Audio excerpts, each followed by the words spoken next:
joining us here today, and thanks for all the important work you do communicating with our DoD is continuing to play a key role in supporting the whole of government approach to defeating COVID, including supporting vaccination of our fellow Americans while ensuring our own population is vaccinated.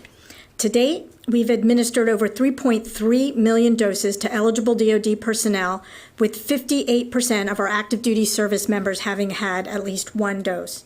Note that 1 month ago, when we opened vaccination to all, we were only at 37% of active duty service members receiving one dose. So we're making good, steady progress. Go after them so aggressively to get vaccinated? DoD has had nearly 300,000 cases, just over 4,000 hospitalizations, and unfortunately 351 deaths.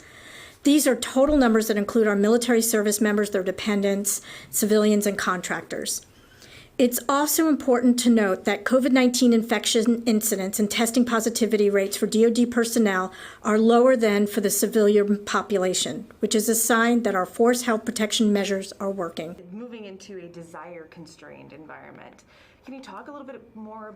But when we talk about safety and efficacy, in particular efficacy, that's why we keep talking about it within the department, is 99.9% effective in the community for us, and 99.999% effective in preventing hospitalization. That's incredible. You can share on who's not getting it?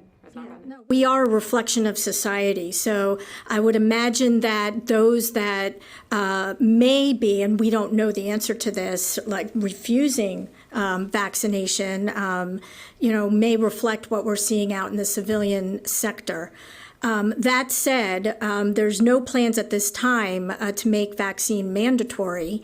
If and when the FDA does license the vaccine, we'll make a decision at that time. Members may just not ever get vaccinated, and we're still having infections every single day in the hundreds, and the fact that we still have 29 people in the hospital, that's 29 too many in the hospital. That's several hundred more than should be having a diagnosis every single day. So no, I don't think we've reached a point where our efforts need to stop.